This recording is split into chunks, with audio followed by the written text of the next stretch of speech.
Okay, so I've been playing a lot of two games recently, Hunt Showdown and Rising Storm 2 Vietnam.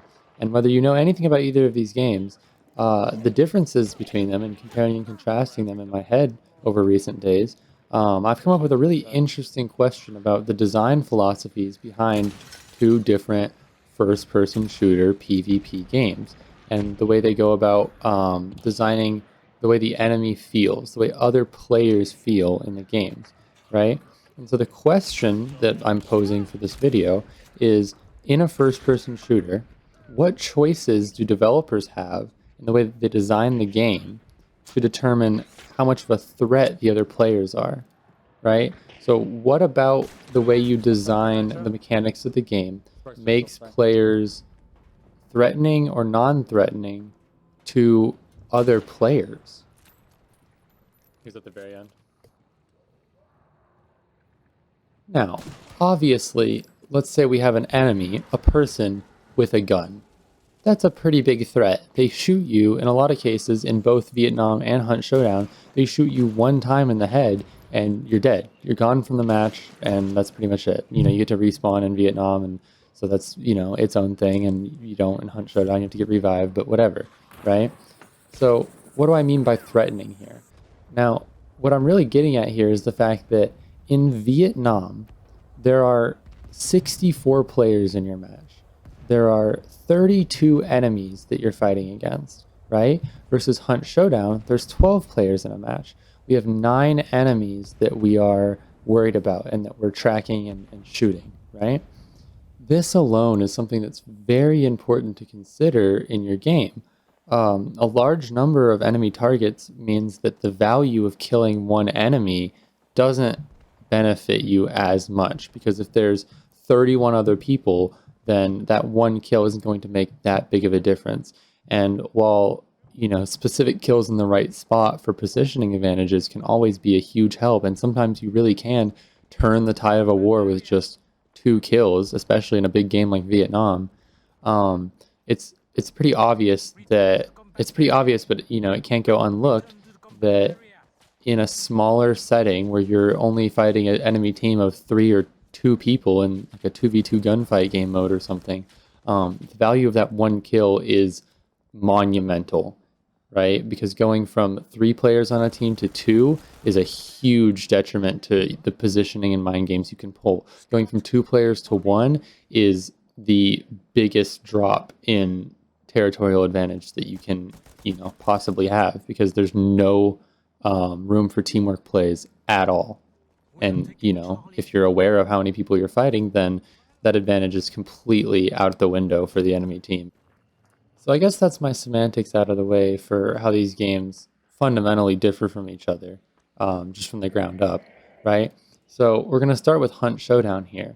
In Hunt Showdown, players are a force to be reckoned with, right? You have Dark Sight, which is like magic abilities.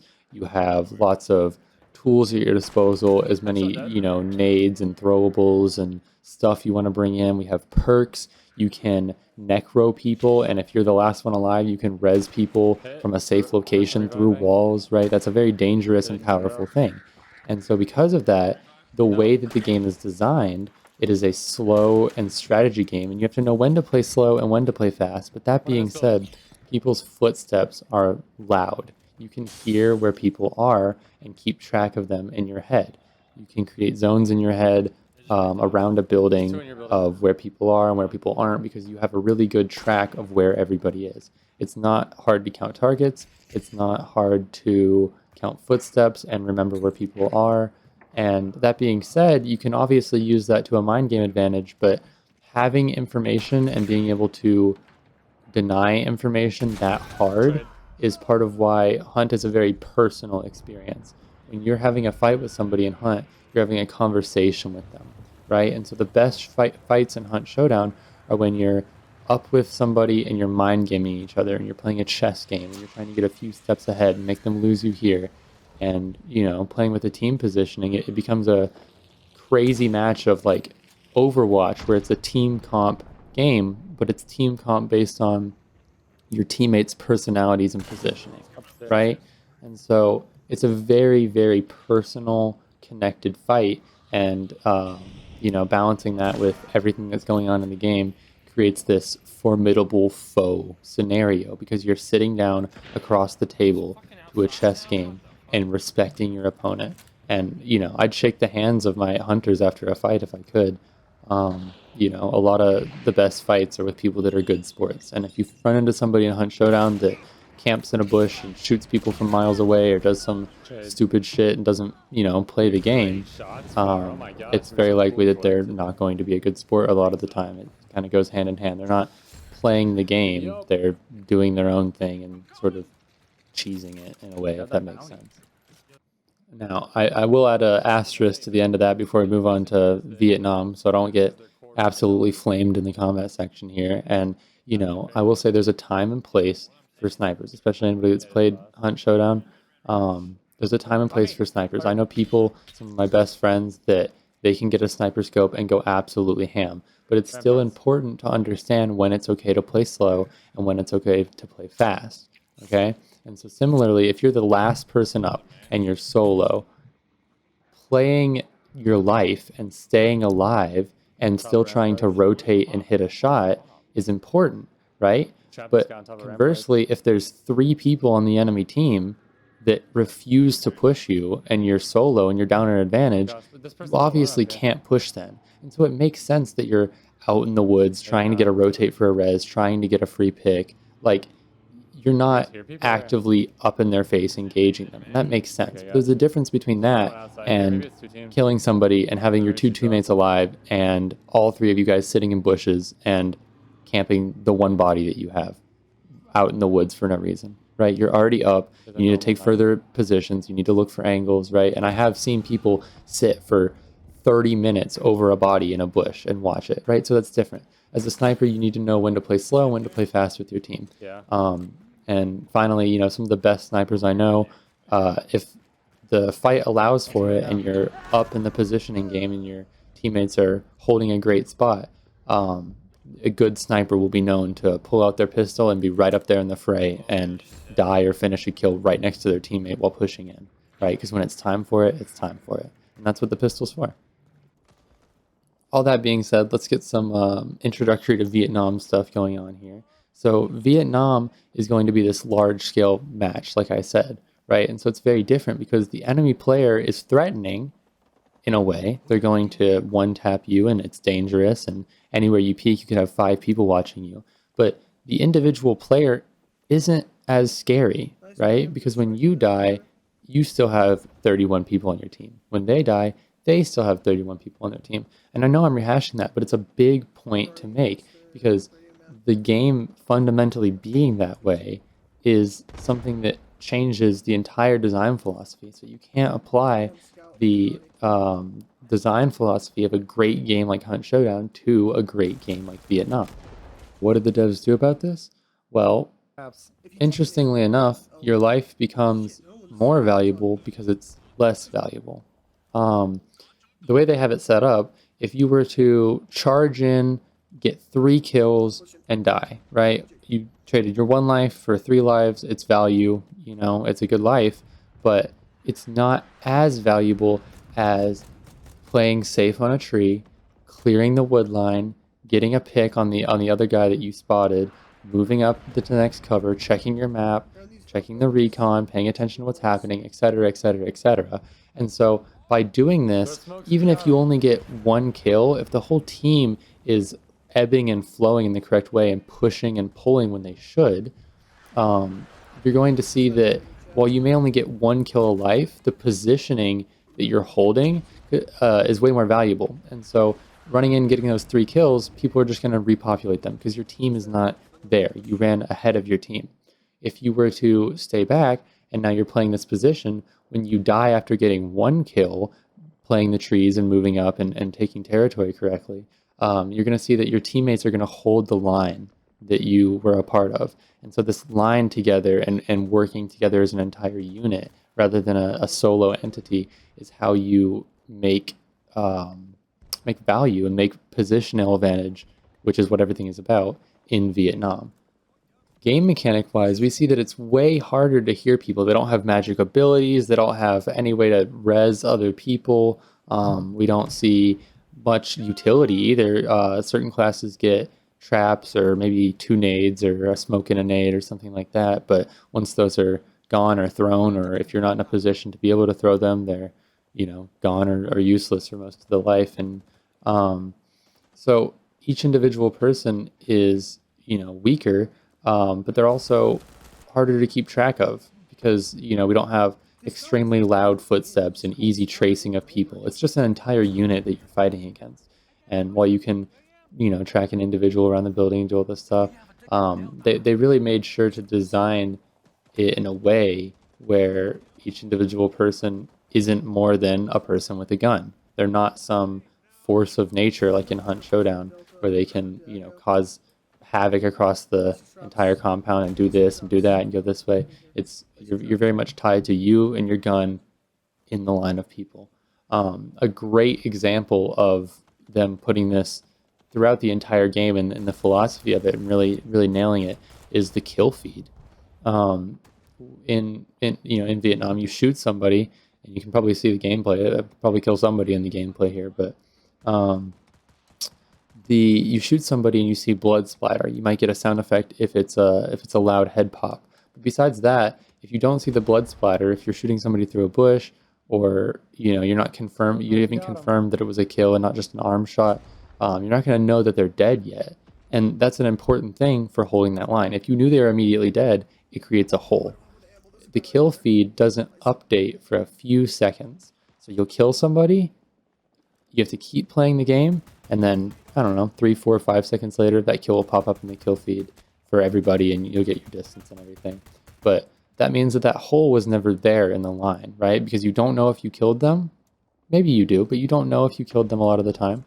And then by the time you figure out that you've killed them, they've already patched that hole up, or there's other people, aware of your position in your line. And while it might not be a straight line, both teams are definitely playing toward each other, whether it be around flanks or on the front line, and somebody's going to be on that front line, so it's not walked through. So it's very intentional. The maps are designed for it, and you can see it throughout the entire game. Again, the scoreboard's a great example with that time delay. It's beautiful. I mentioned this briefly earlier, but it's interesting that these games have a very similar TTK, despite Vietnam having heart shots as an one-tap implementation. These games are both usually 2 or 3 tap kills, 1-tap headshots, and that pretty much carries across all weapons for both of these games for the most part. We also have differing calibers and damage values, but the very similar TTK is it makes these games very interesting to compare because there are some similarities in the way individual gunfights might break out, on the flanks and in the sides of the map. But again, the design philosophy still makes them play differently. Like I said, you're not going to be consciously aware of where every single person is, and in Vietnam, you have to assume that they're everywhere. You have to play for angles and play with your teammates for covering, just degrees of angles of forest or of cityscape, and be ready for all the possible peaks that can come your way. Whereas Hunt, you're really going to want to be ignoring a lot of the compound sometimes, or using it for rotates when you're very sure that it's not something they have locked down. And similarly, they're using that to their advantage because they're on a side that you're rotating on. So you don't have it locked down, so they're going to be getting closer. And so there's an ebb and flow in a more again, personal way where you're directly positioning based off of the enemy character's rotates in Hunt Showdown, and you're going to be doing very fast rotates, very hard sprints a lot of times before you pull up your gun and shoot. In Vietnam, it's going to be a lot of times a slow crawl, especially on a rotate. And so the big difference that comes up here in the design philosophy and what this is building to is that Hunt Showdown has fast rotate gameplay, and Vietnam has slow rotate gameplay. In Vietnam, the middle is going to be the fastest. The rotates are slow and clearing on the edges. The middle is going to play equally slow, but whenever there's an advantage, a good positional like map terrain area, or just a good strike that came in, like a mortar strike or napalm strike from your commander, the middle is going to be pushing up a lot faster, especially to a next objective, or I guess defense, but still, Hunt also has compound defense, whereas in Hunt, the middle is going to be playing very slow, even on attacking a compound. Your middle guy or your front line, or your fake front line, because there's so many mind games going on, is going to be very stationary, very slow, because you want something solid to pivot off of, right? Whereas the flanks are going to be extremely fast, and it's all up to how you play the game. But these sort of meta positioning strategies, or if you play the game long enough and find your own strategies, you'll see that you fall into these nuances of the way that the positioning should be carried out. And so all of this is, again, an intentional design philosophy, and it's very evident in the maps, just playing them the way they're designed. We have lots of parkour rotates and, very fast, long walkways, I guess, in Hunt Showdown to sprint down when they're not on that side. And in Vietnam, you just need, that next tree to play slow on, and maybe a long wall to run up down the middle.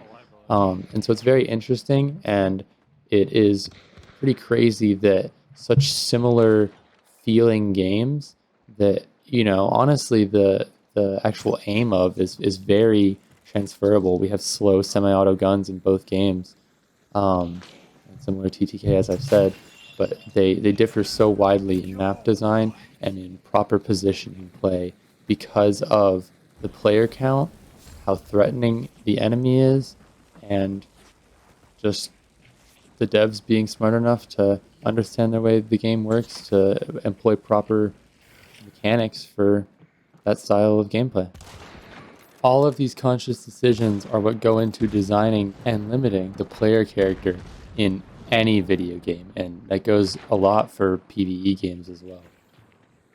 Overall, in Hunt Showdown, each individual player is a one-man army. They're a force to be reckoned with, and with tools like movement options and abilities at their disposal, they can cause a lot of havoc. Teamwork plays in Hunt Showdown are to guarantee the death of another force to be reckoned with one-man army on the enemy team.